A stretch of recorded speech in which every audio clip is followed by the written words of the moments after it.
नमस्कार, न्यूज 18 राजस्थान पर आप सभी का स्वागत। मैं हूं आपके साथ हेमंत कुमार और आप देख रहे हैं न्यूज 18 प्राइम। न्यूज 18 प्राइम की शुरुआत इस वक्त की सबसे बड़ी खबर के साथ। दौसा से बड़ी खबर, जहां आकाशीय बिजली गिरने से आग लगने की जानकारी सामने आ रही है। आग ने 4 घरों को अपनी चपेट में लिया है, जिससे नकदी, जेवरात समेत घरेलू सामान जलकर खाक हुआ है। सूचना मिलते ही दमकल की गाड़ी मौके पर पहुंची है। घटना के बाद आग को बुझाने की कोशिश की गई। सबसे पहले सबसे तेज एक्सक्लूसिव तस्वीरें न्यूज 18 राजस्थान पर इस वक्त हम आपको दिखा रहे हैं। दौसा के गांव की तस्वीरें हैं, जहां पर आकाशीय बिजली गिरने से भारी तबाही हुई है। मेहंदीपुर बालाजी थाना इलाके के करोड़ी गांव का मामला। ज्यादा जानकारी के साथ सहयोगी आशीष फोन लाइन पर जुड़ गए हैं। आशीष, जरा विस्तार से बताइए इन तस्वीरों को लेकर और अभी क्या अपडेट है।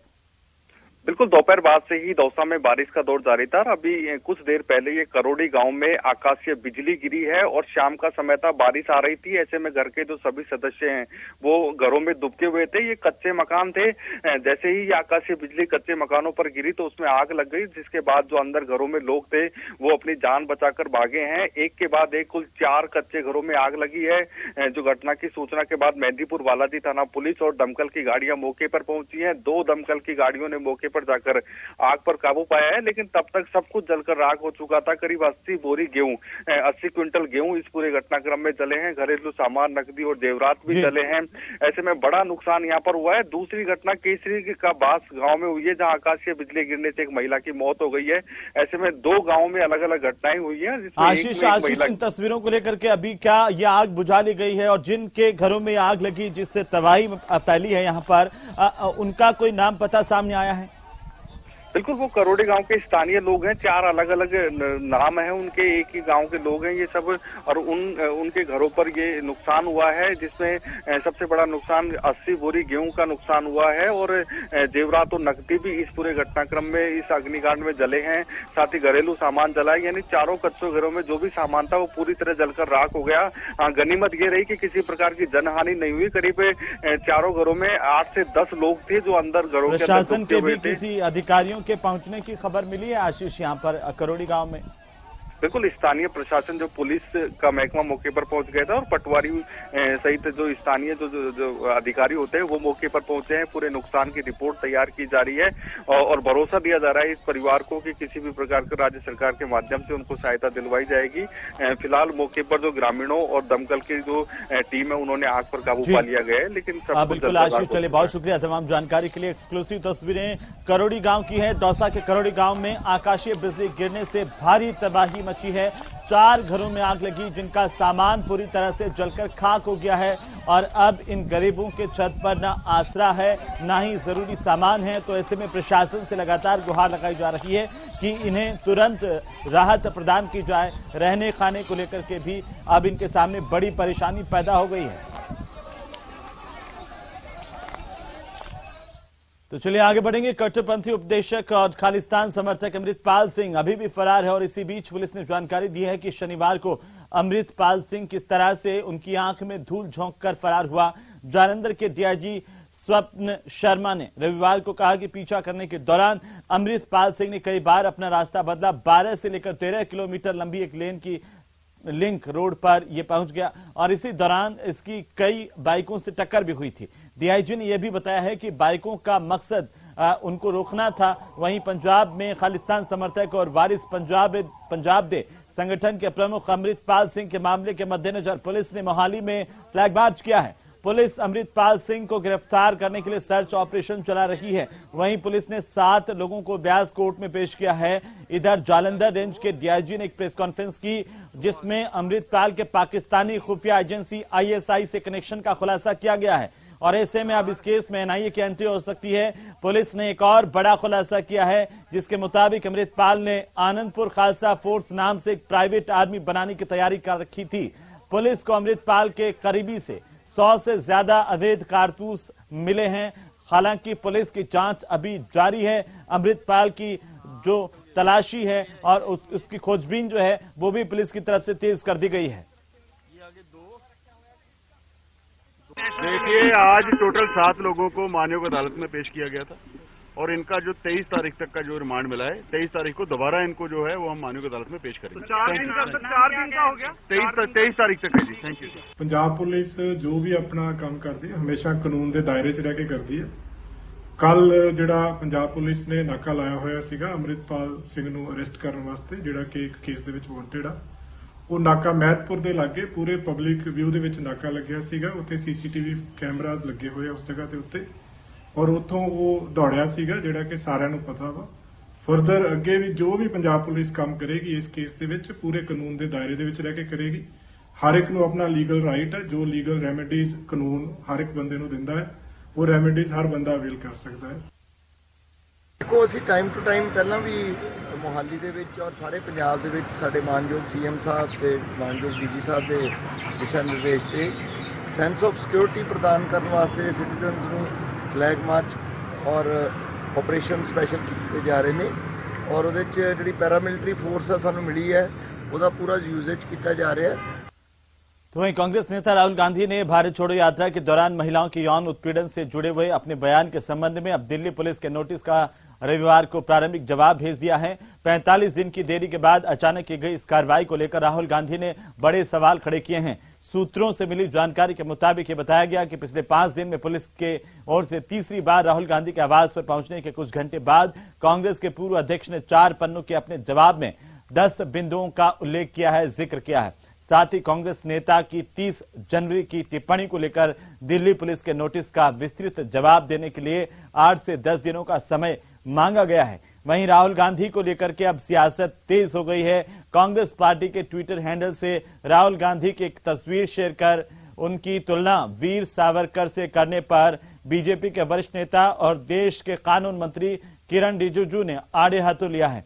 उन्होंने कहा कि कृपया महान आत्मा वीर सावरकर का अपमान न करें, हाथ जोड़कर विनती कर रहा हूं।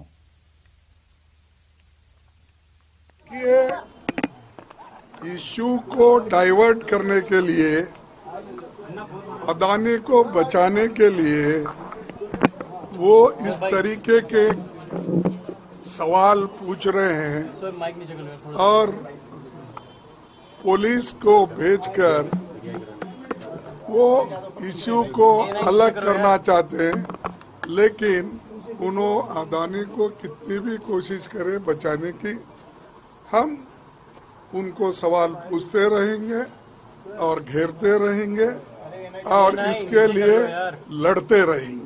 राहुल गांधी वही बोले जो लंदन में जो यहाँ बोले थे, यहाँ बोलते थे या बोले हैं या बोलेंगे। हम छोड़ने वाले नहीं इनको, इनकी हरकतों को छोड़ने वाले नहीं है, ये तानाशाही प्रवृत्ति को छोड़ने वाले नहीं है। जनता के बीच में जाएंगे। आज जो unfortunately ED CBI income tax का जो तांडव मचा रखा इन लोगों ने, जुडिशियल दबाव के अंदर है, चाहे सीबीआई कुछ भी कह दे, दबाव में हाई कोर्ट के अंदर भी है और ऊपर भी है नीचे भी है, दुनिया जानती है। इलेक्शन कमीशन ऑफ इंडिया दबाव के अंदर काम कर रहा है। तो फिर लोकतंत्र कहाँ रहा और कैसे रहेगा? अगर ये बात कोई बोलता है तो उनको तकलीफ क्यों होती है? कितने पत्रकार, लेखक, साहित्यकार जेलों में बंद रहे हैं या जेलों में बंद हैं, कोई सोच सकता है? पूरा देश भयभीत है, तनाव में है। और राहुल गांधी जी के मुद्दे थे, महंगाई का मुद्दा था, बेरोजगारी का था, नॉन वायलेंस का था, प्यार मोहब्बत से रहो आपस के अंदर, क्या बुरी बात कही। और गरीब अमीर के बीच खाई बढ़ती जा रही है। चारों मुद्दों को जनता ने एक्सेप्ट किया कि ये मुद्दे बहुत भयंकर है। हिंदू मुस्लिम के नाम पे राजनीति ये कर रहे हैं, कब तक करते जाएंगे? अल्टीमेटली जनता समझ जाएगी कि इनकी कतनी में करनी में अंतर है। झूठे वादे करके सत्ता में आ गए हैं, पर जिस प्रकार से हालात देश में बने हैं वो चिंता पैदा कर रहे हैं देशवासियों के दिलो दिमाग के अंदर। नियमानुसार हमें जहां बताना होगा हम बताएं, लेकिन इस तरह से ये जाब्ता लेकर आना ये क्या दर्शाता है? ये सरकार घबराई हुई सरकार। इन्हें राहुल गांधी के मुंह से निकला एक एक शब्द जब ये सुनते हैं ये थर-थर कांपते हैं, इसलिए संसद नहीं चलने देते। संसद में जब राहुल गांधी कुछ बोले तो उनके रिमार्क्स को एक्सपंज कर दिया जाता है। तो वहीं केंद्रीय सूचना प्रसारण और खेल और युवा मामलों के मंत्री अनुराग ठाकुर ने रविवार को नागपुर में एक प्रेस कॉन्फ्रेंस की है और इस दौरान ओटीटी प्लेटफॉर्म पर बढ़ती अश्लीलता और गाली गलौज को लेकर सवाल पूछे जाने पर उन्होंने सख्त चेतावनी दी है। और आपको बता दें कि अनुराग ठाकुर ने कहा कि इस विषय पर सरकार पूरी तरह से गंभीर है। क्रिएटिविटी के नाम पर गाली गलौज बर्दाश्त नहीं की जाएगी। ओटीटी प्लेटफॉर्म पर बढ़ते गाली गलौज और अश्लील कंटेंट की शिकायत पर सरकार गंभीर है।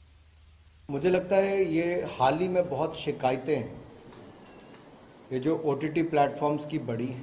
जब सरकार के लेवल पे आता है इंटर डिपार्टमेंटल कमेटी के ऊपर तो उस पर भी कड़ी कार्रवाई जो भी नियम के अनुसार वो करने का हम लोग करते हैं। हम इसके ऊपर कुछ बदलाव भी करना पड़ेगा तो बड़ी गंभीरता के साथ सोचेंगे, क्योंकि आज़ादी दी थी क्रिएटिविटी के लिए, गाली गलौज के लिए, अश्लीलता के लिए नहीं। और जब एक सीमा को कोई पार करेगा तो क्रिएटिविटी के नाम पर गाली गलौज, असभ्यता ये स्वीकार नहीं हो सकती। वहीं गुजरात के दौरे के दूसरे दिन केंद्रीय मंत्री अमित शाह सोमनाथ मंदिर पहुंचे। उन्होंने मंदिर में पूजा अर्चना की और इसके बाद उन्होंने सोमनाथ ट्रस्ट का मोबाइल ऐप भी लॉन्च किया। इससे पहले अमित शाह ने जूनागढ़ जिला बैंक मुख्यालय का शिलान्यास किए जाने के साथ ही जूनागढ़ में एपीएमसी किसान भवन का उद्घाटन भी किया। आपको बता दें कि देश में अगले साल लोकसभा चुनाव होने हैं। बीजेपी ने अभी से लोकसभा चुनाव की तैयारी शुरू कर दी है। पार्टी के बड़े नेता आए दिन किसी न किसी प्रदेश का दौरा कर रहे हैं। इसी क्रम में अमित शाह 2 दिन के गुजरात के दौरे पर पहुंचे।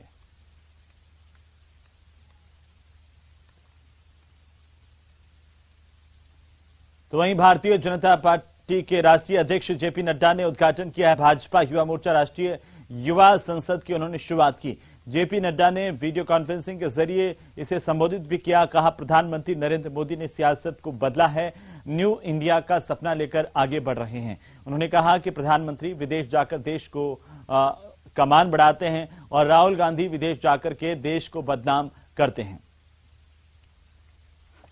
कि जब मैं राहुल गांधी की बात करता हूं तो मैं यह कहना चाहता हूं कि उन्होंने प्रजातंत्र की हर मर्यादाएं लांघ दी। कांग्रेस पार्टी आज मानसिक दिवालियेपन से ग्रसित है। They have become mentally bankrupt. And when I so say, I say it with full responsibility. क्या कहते हैं? ब्रिटेन की, इंग्लैंड की सरजमी पर जाकर के क्या कहते हैं? इंग्लैंड की सरजमी पर जाकर के कहते हैं, you know, in India democracy is threatened. You know, there is no democracy in India. और आगे बढ़कर के कहते हैं, the so-called defenders of democracy, America and US democratic countries are in oblivious. वो बेखबर है, उनको आप उकसाने का काम करते हैं। विदेशी धरती पर जाकर के ये आप काम करते हैं। आप इन शब्दों को देखो, पार्लियामेंट के दृष्टि से when you are discussing in the youth parliament, please go through these words. What does this mean? इन शब्दों का अर्थ क्या है? इन शब्दों का अर्थ है कि आप विदेश की सरजमी पर जाकर के Bharat, the mother of democracy, उसको वहां पर उसके बारे में आप निंदा तो करते ही हो, लेकिन साथ ही साथ विदेशी ताकतों को भी आप उकसाते हो कि वो हमारे यहां दखलंदाजी दें। तो जम्मू कश्मीर के उपराज्यपाल मनोज सिन्हा ने रविवार को श्रीनगर के सेमपोरा इलाके में पहली प्रत्यक्ष विदेशी निवेश की परियोजना की आधारशिला रखी है। उपराज्यपाल ने इस मौके पर कहा है कि जम्मू कश्मीर के लिए ऐतिहासिक दिन है, क्योंकि यूएई स्थित एमआर समूह ने मेगा मॉल स्थापित करने के लिए 250 करोड़ रुपए का निवेश करने का फैसला किया है।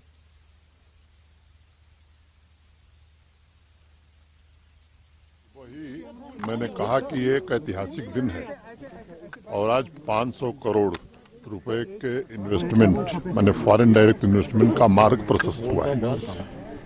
एमआर 250 करोड़ रुपए की लागत से 10 लाख स्क्वायर फुट का एक बेहतरीन माल, मैं कहूँ कि वर्ल्ड क्लास माल बना रहा है। 2 आईटी टावर, एक श्रीनगर में 150 करोड़ रुपए की लागत से और दूसरा जम्मू में 150 करोड़ रुपए की लागत से। तो नई शुरुआत हुई है।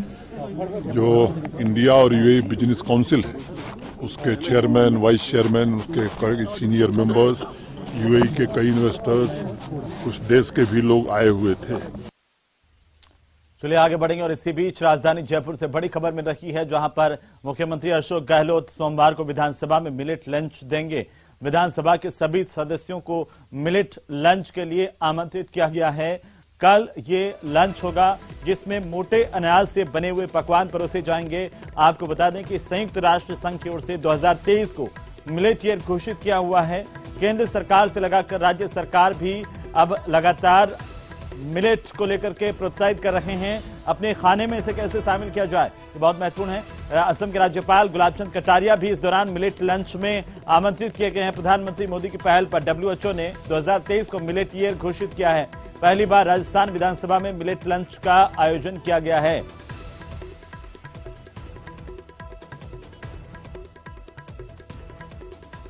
तो चलिए आगे बढ़ेंगे। अयोध्या के दौरे पर उत्तर प्रदेश के मुख्यमंत्री योगी आदित्यनाथ रहे, जहां पर उन्होंने हनुमानगढ़ी पहुंच करके दर्शन किए हैं। राम मंदिर निर्माण का निरीक्षण भी मुख्यमंत्री योगी आदित्यनाथ ने किया है और साथ ही अधिकारियों के साथ उन्होंने बैठक भी की।